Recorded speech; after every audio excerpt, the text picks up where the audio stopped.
लगा कि सर ये एक बार इधर में घुमा दीजिए। अरे भैया चुप रहो यार, क्या घुमाते ना क्या इनको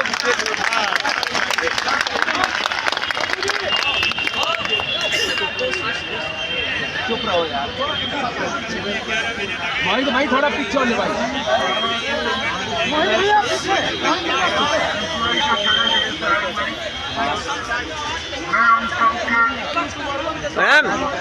माइक तो चुप रहो यार।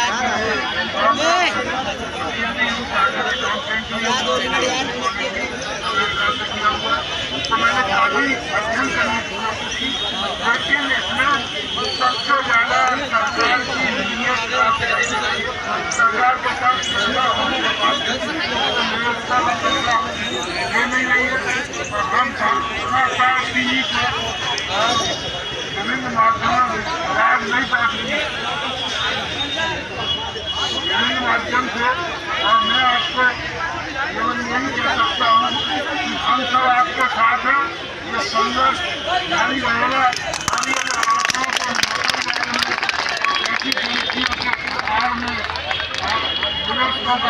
आप लोगों की आवाज़ सरकार से आगे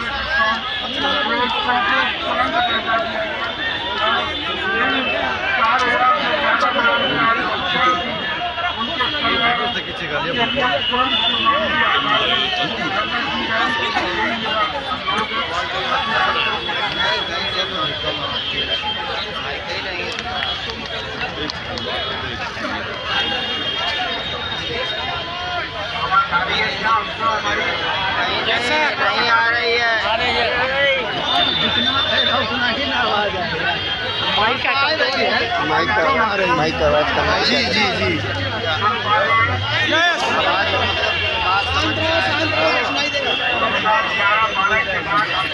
लाइव चालू कर लीजिए।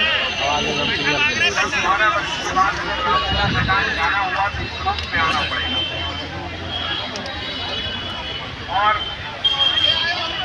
खुद एक आंदोलन को समर्थन करने के लिए एक पत्रकार के नाते नहीं, एक्टिविस्ट के नाते मुझे उतरना पड़ेगा।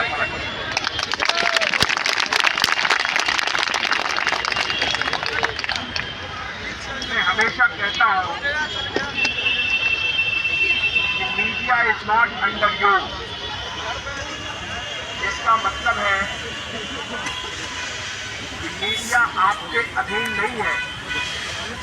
अधीन से तात्पर्य है कि मीडिया चौथा स्तंभ है, और चौथा स्तंभ अगर एग्जीक्यूटिव है, लेजिस्लेटिव है, जुडिशरी है, तो मीडिया बराबर की हिस्सेदार है, वो किसी के अधीन नहीं है।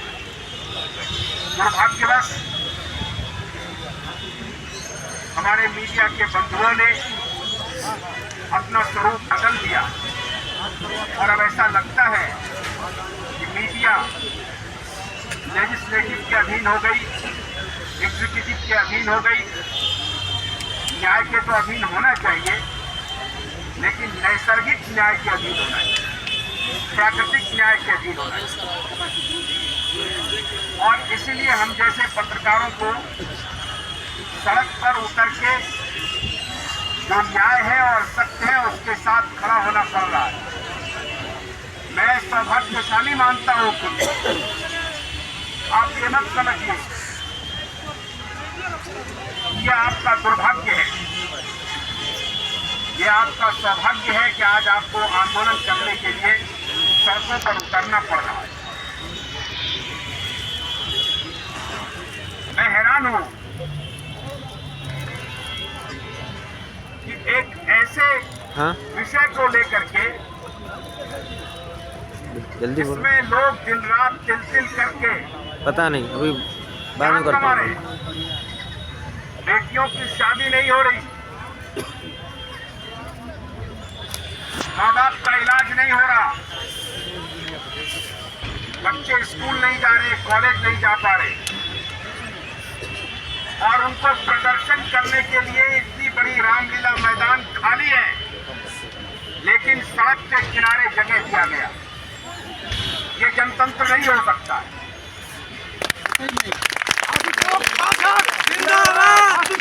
पाठक जिंदाबाद। जनतंत्र में शांतिपूर्ण तरीके से सबको अपनी बात रखने का, आंदोलन करने का अधिकार है। हाँ, ये बात जरूर है कि हमारा आंदोलन शांतिपूर्ण हो। जो हम अपनी बात सत्ता तक पहुंचाना चाहते हैं, सरकार को बताना चाहते हैं, वो शांतिपूर्ण तरीके से बताएं। लेकिन धैर्य की भी कोई सीमा होती है। धैर्य का लगातार परीक्षण कर रहे हैं। अदालती कार्रवाई में पिछले 12 वर्षों से 14 वर्षों से मामला उलझा हुआ है। दुर्भाग्य की बात यह है कि मुझे उस संस्थान के खिलाफ खड़ा होना पड़ रहा है जिस संस्थान के लिए कभी मैंने अपनी सेवा की। मैंने उस संस्थान को सेवा नहीं दी थी। हमारा संस्थान था मीडिया, और मीडिया का प्रबंधन संयोगवश उस संस्थान के जो प्रबंधक थे वो भी कर रहे थे। हमारा इंस्टीट्यूशन मीडिया था, हमारा इंस्टीट्यूशन वो प्रबंधन नहीं था जिसके खिलाफ आज हम यहाँ पर खड़े हैं। हम मीडिया का साथ दे रहे, तब भी मीडिया के लिए जी रहे थे, मीडिया के लिए मर रहे। आज भी मीडिया के लिए जी रहा हूं, आज भी मीडिया के लिए मर रहा हूं। बंगाली में कहावत है, यदि त्योहार डाक सुने क्यों ना आवे तो एकला चलो। हम अकेले चले और इतने साथियों का साथ मिल रहा है। आप बिल्कुल अकेले नहीं हैं। हमने आपको कल भी कहा था कि अगर मुझे सड़क पर उतरना पड़े तो मैं सड़क पर उतरने से परहेज नहीं करूंगा। मैं पिछली बार भी आया था और इस बार भी आया था। मुझे मालूम है एक दीनहीन व्यक्ति जो आर्थिक रूप से अपना सब कुछ बर्बाद कर चुका है, उसे माइक भी जुटाने के पैसे नहीं है। लेकिन ये सरकार सुन ले, दरिद्र नारायण जब जगती है तो बड़ी बड़ी सत्ता चली जाती है। दरिद्र नारायण को चुनौती ना दे सरकार। और इसलिए मैं रामलीला मैदान पर अगर आपने एक कॉर्नर दिया है तो इसी कॉर्नर से पेनल्टी गोल किया जाएगा, ये ध्यान रखिए।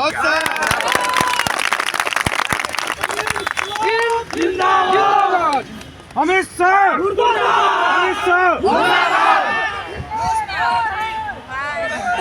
जितनी जिम्मेदारी सरकार की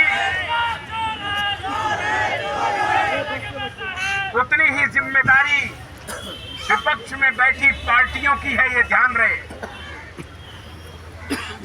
आज विपक्ष की पार्टियां अगर आपके साथ खड़ी हो जाए तो ये मामला 2 दिन में सॉल्व हो सकता है। नहीं हो रही। इसलिए मैं कोई अभद्र टिप्पणी नहीं करना चाहता, लेकिन संयमित भाषा में मैं सरकार को चुनौती दे रहा हूं कि आप आर्थिक रूप से बीमार और परेशान व्यक्ति की पीड़ा को जितना जल्द हो सुन लीजिए और उसका निवारण करिए। नहीं तो यह आंदोलन गली गली पहुंचेगी, घर घर पहुंचेगा। यह आंदोलन, ये मामला कुछ हजार लोगों का नहीं है, कुछ लाख लोगों का भी नहीं है, कुछ करोड़ लोगों का है, कुछ करोड़ लोगों का है। और मुझे जानकारी मिली है कि कम से कम 40 से 50 करोड़ लोग पीड़ित हैं, प्रभावित हैं। अगर 10 से 13 करोड़ निवेशक हैं तो एक परिवार पर अगर 4 ही गिन लीजिए तो भी 50 करोड़ का आंकड़ा क्रॉस कर रहा है। महाराष्ट्र से, बंगाल से, उड़ीसा से, साउथ से। लेकिन अभी हमारे कुछ साथी कह रहे थे कि राजधानी दिल्ली के लोग नहीं आए।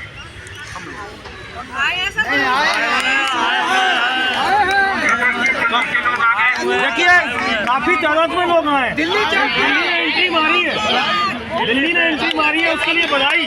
दिल्ली वाले ये उर्मिला मैडम और पूरी टीम को बधाई, इस बार एंट्री मारी है। मित्रों, चाहे चाहे 2 लोग आए, 2 भी 11 के बराबर और 11,100 के बराबर और 11 लाख के बराबर और 11 करोड़ के बराबर है। ऐसी जिद के साथ ही आप इस आंदोलन को आगे बढ़ाते रहिए। एक और बात मैं आपसे कहना चाहूंगा, अभी मैंने सुना किसी नेता विशेष को लेकर के चोर कह देना, ऐसी टिप्पणी से बचिए, क्योंकि ये मेरी सीमा है। मैं एक पत्रकार भी हूं, तो मुझे शुचिता नहीं खोनी चाहिए। इसलिए मैं आपसे आग्रह करूंगा, संयमित भाषा में सरकार को अपनी बात कही जा सकती है, मर्यादित तरीके से कही जा सकती है। गांधी तो 73 लोगों के साथ लेकर के चले थे और फिर लाखों का कारवां बन गया दांडी मार्च में। कितनी परेशानियां हमारे रणबांकुरों ने झेली, आजादी के दीवानों ने। लेकिन आज मैं हैरान हूं, ये मैं बात सरकार से जरूर पूछना चाहता हूं, जो हमारा डेमोक्रेसी स्क्वायर जिसको आप जंतर मंतर कहते हैं, उसको आपने बैरिकेड से घेर दिया है। रामलीला मैदान में वो लोग अपनी बात कहने आए हैं, बात भी नहीं कहने दे रहे। कहां जाए?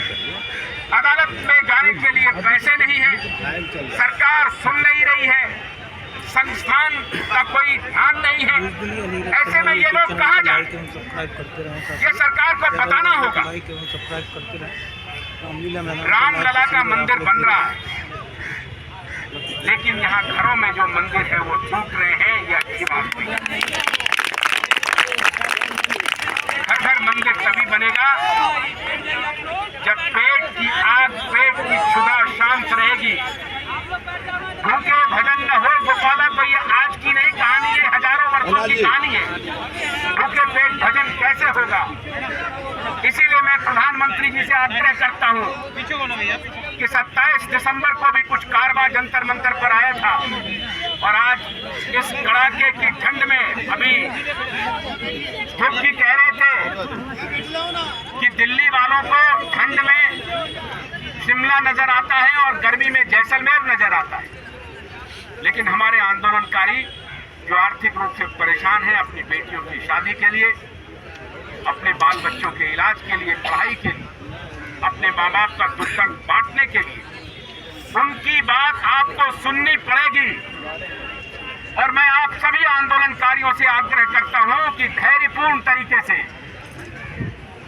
इस आंदोलन की रफ्तार को तेज कीजिए और तब तक इस आंदोलन की रफ्तार को तेज कीजिए जब तक कि आपका पाई पाई नहीं मिल जाता है।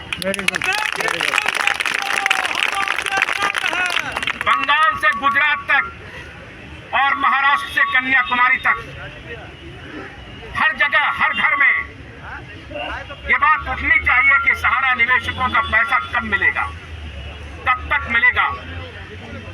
9 महीने की जो तारीख मुकर्रर हुई है वो लगभग समाप्ति की ओर बढ़ रहा है।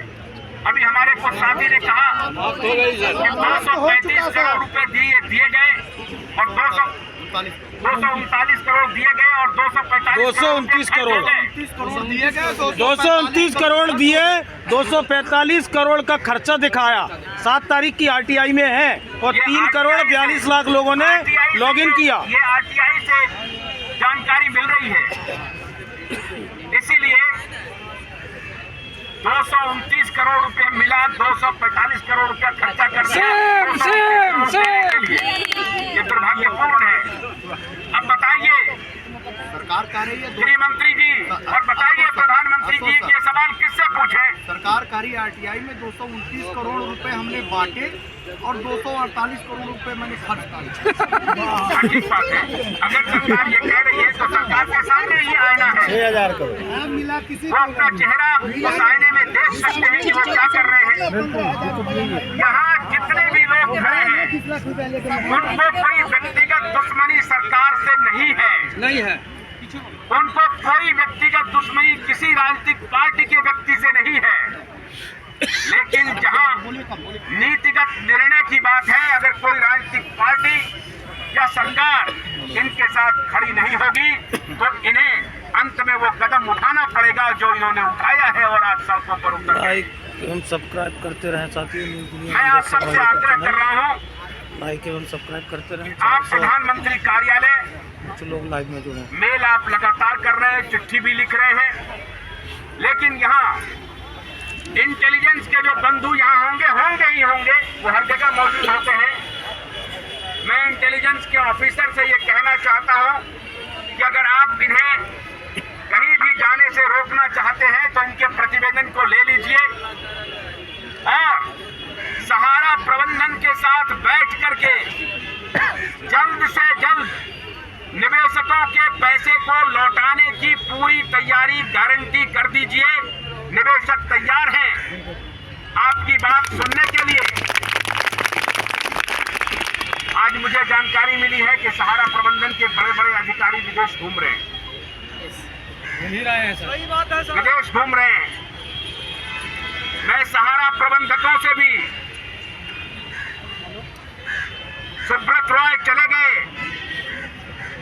लेकिन अब जिनके हाथ में कमान है उनसे मैं आग्रह कर रहा हूं कि अगर आप निवेशकों का पैसा नहीं देंगे तो ये अच्छी बात नहीं है। फिर निवेशक कुछ भी करने के लिए तैयार हैं, ये आपको जानना पड़ेगा।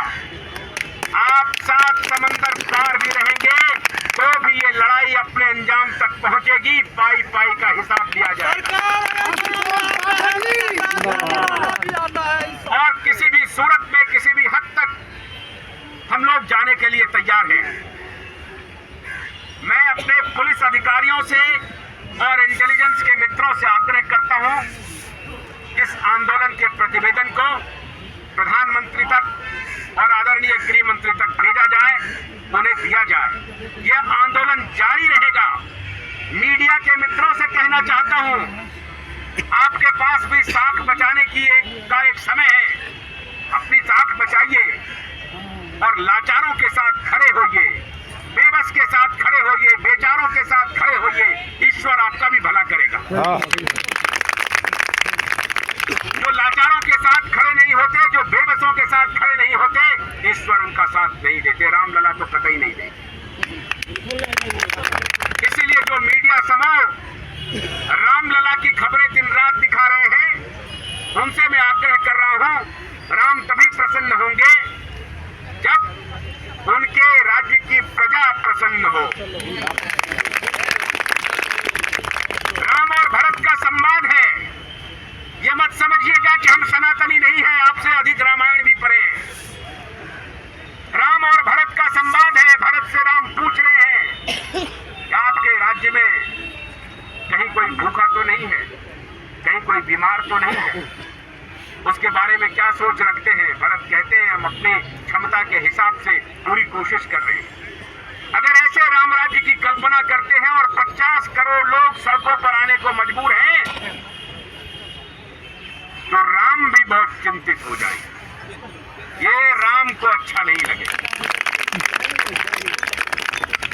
सनातन का उद्भव हो, इसमें किसको गुरेज है? हमारे मुस्लिम भाई भी सहयोग दे रहे हैं उसमें, आपको ध्यान होना चाहिए। पांव के पायल बना रहे हैं हमारे मुस्लिम भाई। सारा देश एक है, तो सारा देश आज सहारा के निवेशकों के लिए क्यों नहीं खड़ा? दिल्ली में मैं एक एक परिवार से आग्रह करता हूँ, देश भर से आग्रह करता हूँ, इंटेलिजेंसिया से आग्रह करता हूँ, बुद्धिजीवियों से आग्रह करता हूँ, सहारा निवेशकों के साथ आइए, उनके समर्थन में खड़े हुए। बहुत लाचार है, बहुत बेबस है।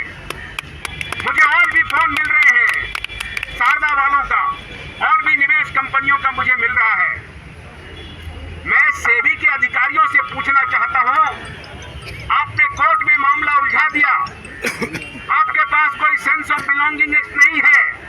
एक अधिकारी आता है, 6 महीना रहता है, फिर ट्रांसफर हो जाता है, दूसरा अधिकारी आता है, फिर उसका ट्रांसफर हो जाता है। कौन सुनेगा आके?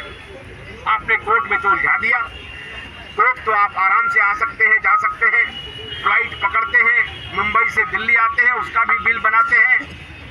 लेकिन जिनको पैसा देना था, जिनके पैसे पर आप हवाई जहाज से उड़ रहे हैं, उनको पैसा नहीं मिल रहा है। वो 5-5 रुपए वाले, 10-10 रुपए वाले, जो मैं तो हैरान हो गया। एक दिन मेरे टेलीविजन शो में एक व्यक्ति जुड़े, उन्होंने कहा कि मैं रेलवे स्टेशन पर गीत गाता हूँ और उससे 5 रुपए 10 रुपए का इंतजाम जो होता था वो मैं सहारा की कंपनी में जमा करता था। ऐसे निवेशक हैं प्रधानमंत्री जी। आप अभी यूएई के राष्ट्रपति के साथ अहमदाबाद में घूम रहे हैं। आपको घूमना चाहिए, आपको बधाई है। एक प्रदेश के विकास के लिए अगर आप यूएई के राष्ट्रपति को बुलाते हैं, आप जरूर घूमिए, आपको किसका रोका है। लेकिन करोड़ों निवेशक आज सड़क पर हैं, उनकी सुनवाई अगर नहीं होगी तो यह अच्छी बात नहीं है। ईश्वर सबका भला कर देता है, ये ध्यान रखिए आप। इसलिए मैं आपसे विनती कर रहा हूं, क्या जो कॉर्नर आपने दिया है इनको, ये कहीं रामलीला मैदान में न तब्दील हो जाए, बदल जाए, उसका ध्यान रखिए। कहीं लाखों लोग सड़क पर आ जाए, आज तो कुछ हजार लोग सड़कों पर आए, कभी ऐसा भी होगा कि लाखों लोग सड़क पर आ जाए। अगर आप उसको रोकना चाहते हैं तो हमारे निवेशकों का पैसा दे दीजिए। आशुतोष पाठक का कोई गरज नहीं है। आशुतोष पाठक इस निवेशकों से एक पैसा न कभी लिया न कभी लेगा। आशुतोष पाठक अपनी पत्रकारिता को जिंदा करना चाहता है, पत्रकारिता के उसूल के साथ खड़ा है, और पत्रकारिता का उसूल है वॉइस ऑफ वॉइसलेस। जिनकी कोई आवाज न सुने, उनकी आवाज क्यूबाइट नेटवर्क सुन रहा है और आपको सुना रहा है प्रधानमंत्री। और डंके की चोट पर सोनिया गांधी को भी सुना रहा है, अरविंद केजरीवाल को भी सुना रहा है, राहुल गांधी को भी सुना रहा है, लालू यादव को भी सुना रहा है, शरद पवार को भी सुना रहा है, सबको सुना रहा है। सारी पार्टियों से मेरा अनुरोध है, सहारा के निवेशकों के साथ खड़े होइए, उनका भला कीजिए, उनका सुनने वाला कोई नहीं है। अंत में मैं आदरणीय अदालत से आग्रह करता हूं, आदरणीय चीफ जस्टिस वाई.बी. चंद्रचूड़ से आग्रह करता हूं कि आप भी कुछ सो मोटो संज्ञान लीजिए। आपने एक न्यायाधीश महोदय की अध्यक्षता में इस मामले के निपटारे के बारे में कुछ सोचा है, उनसे जरा पूछिए कि क्या हो रहा है। 229 करोड़ का निपटारा और 245 करोड़ रुपए खर्च, ये क्या आपके लिए सो मोटो का विषय नहीं? आप सो मोटो लीजिए, संज्ञान लीजिए, आप पूछिए सरकार से कि साहब हमारे आदेश के बाद ये 5,000 करोड़ रुपए का आवंटन होना है, ये क्यों नहीं हो रहा है? मैं उन अधिकारियों, उन पावर ब्रोकरों से पूछना चाहता हूं, उन दलालों से पूछना चाहता हूं जिन्होंने ये भ्रम फैलाया था कि सहारा में फर्जी इन्वेस्टर है, फर्जी निवेशक है, ब्लैक मनी का कंसोर्टियम है सहारा। वो पावर ब्रोकर, वो दलाल कुल सहारा के अधीन काम करने वाले लोग थे जिन्होंने मार्केट में ये हवा फैलाई कि सहारा के निवेशक तो फर्जी है। आज सरकार को 82,000 करोड़ रुपए का डिमांड गया है, वो फर्जी निवेशक की तरफ नहीं गया है। आदरणीय गृह मंत्री जी एक के बाद एक वेबसाइट लॉन्च कर रहे हैं, आप कीजिए लॉन्च, लेकिन निवेशक परेशान हैं।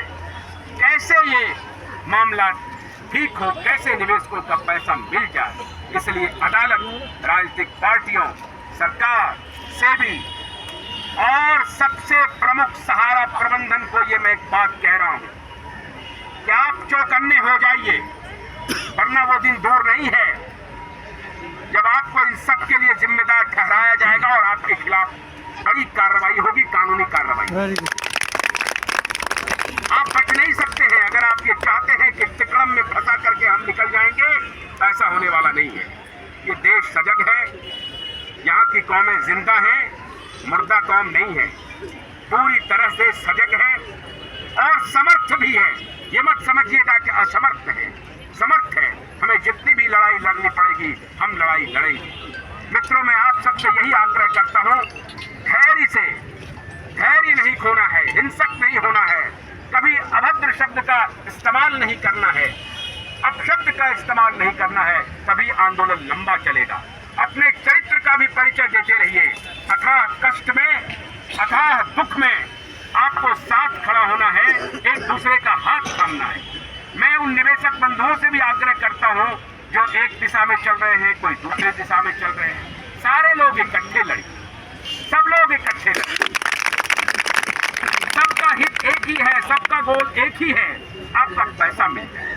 कोई न्यायालय के रास्ते जाना चाहता है, कोई सड़क पर आना चाहता है, कोई बात नहीं है, मार्ग अलग अलग है, आपका गोल अलग है, लेकिन आपकी एकजुटता बनी रहनी चाहिए। इसलिए मैं उन मित्रों से भी कहता हूं, अगर आपस में कोई मतभेद हो किसी बात को लेकर के, तो उस मतभेद को दूर करके एकजुट होकर के इस लड़ाई को लड़ेंगे, तभी आपका भला होगा। यही मैं आप सबसे आग्रह करता हूं कि कभी आपस में विभेद मत होने दीजिए।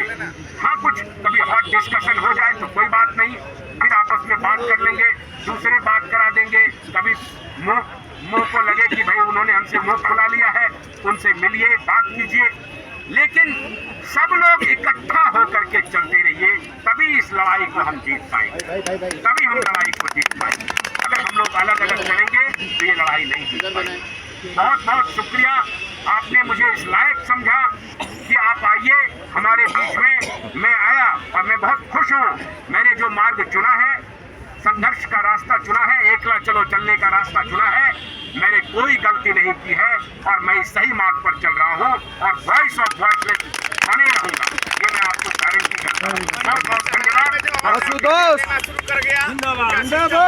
धन्यवाद माननीय आशुतोष पाठक जी। आज लगातार हम लोग सोशल मीडिया के लाइव चैनलों के माध्यम से पाठक जी का जो सहारा भुगतान को लेकर के जो संघर्ष है, हम लोग स्पष्ट रूप से देखते रहे हैं।